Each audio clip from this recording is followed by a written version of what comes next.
آیت اللہ شمس الدین بھی ایک جوان کا واقعہ بیان کرتے ہیں. واقعہ میں نے کئی دفعہ بیان کیے, بس میں ان کی اسٹیٹمنٹ بیان کروں کہ جب ایک عالم نے ان سے پوچھا جوان سے کہ کبھی تم نے امام کو دیکھا ہے, تو وہ اتنا پرہیزگار تھا, اس نے بولا ہاں 1 گھنٹہ پہلے اسی شہر میں تھے امام.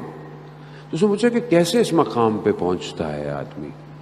تو انہوں نے ایک فارمولا دیا, بس کہا کہ اپنے آپ تک پہنچیں. یعنی اپنے آپ تک پہنچنے کا کیا مطلب؟ مثال کے طور پر خدا نہ خواستہ آپ بیمار ہو گئے, یا کوئی بیمار ہے, اب بیمار تو نہ دوائی کھا سکتا ہے, نہ کھانا کھا سکتا ہے, نہ اپنا خیال رکھ سکتا ہے, تو کون پہنچتا ہے اس تک؟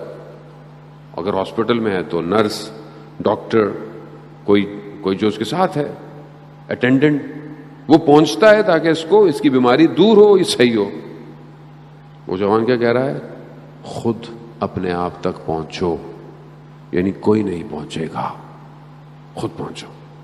خود دیکھو مرض کیا ہے تمہارے اندر, خود جانتے ہو تمہیں کیا مشکل ہے. ہر انسان خود جانتا ہے. ایسا ہو ہی نہیں سکتا کہ آپ کو نہ پتا ہو کہ آپ کی پرابلم کیا ہے. آپ کو پتا ہے آپ کی پرابلم کیا ہے. میں جانتا ہوں میری مشکل کیا ہے. میں جانتا ہوں کہ میں جب بھی پرواز کرنے کی کوشش کرتا ہوں میں گر جاتا ہوں. کیوں گر رہا ہوں میں بار بار بار بار بار بار؟ اس کا مطلب میں ایک ہی جگہ گر رہا ہوں, تو میں کیوں نہیں اس کو صحیح کرتا؟ میرے اختیار میں نہیں ہے, میرے بس میں ہو, آپ کے اختیار میں نہیں ہے, تو اللہ نے آپ کو یہ دیے ہوئے نا جو با اختیار ہیں, ان کے دروں پہ آئے, ان کے دروں پہ آئے نا. زیارت جامع کبیرہ میں ہم پڑھتے ہیں کہ ہماری باز گشت, ہمارا پلٹنا, امام کہتے ہیں کہ تمہاری باز گشت, تمہارا پلٹنا ہماری طرف ہے, تم نے ہماری طرف ہی آنا ہے. خوب جب آنا ہی ہے تو خوب انہی کے دروازے پر آؤ, یہی بچائیں گے. کون بچائے گا؟ کوئی اور نہیں بچائے گا. عزیزان محترم, خوب انہی کے دروازے پر آیا. ہر شخص ان کے دروازے پر آیا, مشکل میں آیا, ہر طریقے سے آیا.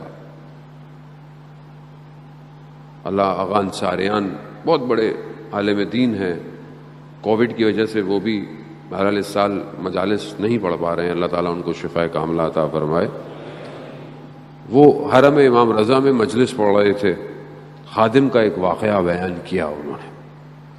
خادم حرم کا سو رہا ہے, اس نے خواب میں دیکھا, ظاہر ہے حرم کا خادم ہے, اس کا خواب بھی ویسے ہی ہے کہ امام آئے, کہا فلانے دروازے پر کوئی آیا ہے, اس کی حاجت کو پورا کرو. حرم کے بہت سارے دروازے ہیں, خدا آپ سب کو حرم امام رضا کی زیارت نصیب فرمائے. خود کیا شان و شوکت ہے اس حرم کی, کیا کیفیت ہے اس حرم کے. ہر صحن کے اندر ایک الگ احساس پیدا ہوتا ہے. اتنے سال گزر گئے مجھے کہ انہی کا کرم ہے سب کچھ, جو بات اب تک بنی ہوئی ہے انہی حرم کے اس صحن میں. آج تک مجھے یاد ہے جب میں پہلی دفعہ زیارت پہ بھی گیا تھا, اس کے بعد امام نے ہمیں بلا ہی لیا, پڑھنے ہی آ جاؤ, یہیں کے ہو جاؤ. وہ جو کیفیت ہے میں آج تک اس کو محفوظ کیے ہوئے ہوں, اس صحن میں جو گوہر شاد کا صحن ہے. اور آپ یقین کریں, میری پوری کوشش ہوتی ہے کہ چاہے میں 1 دن جاؤں 2 دن جاؤں. ابھی بھی مولا نے مجھے اپنی ولادت پہ بلایا, وہاں پہ جشن پڑھنے کے لیے بھی.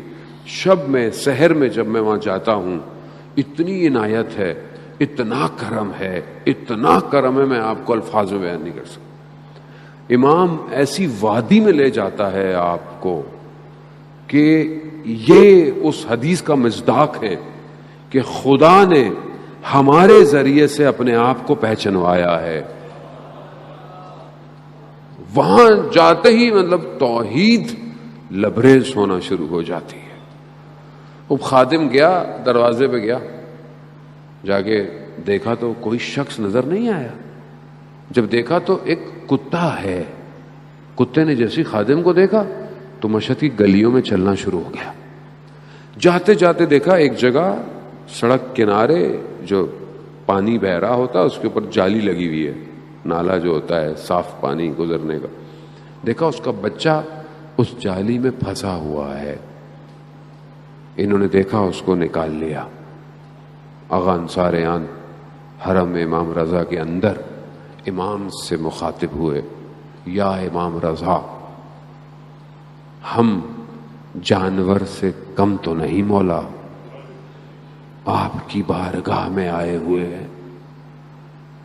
کوئی نہیں بچائے گا ان کے علاوہ. عزیزان محترم یہ جو مشکل ہے نا صرف متصل ہونے کی دیر ہے، بس توسل کریں.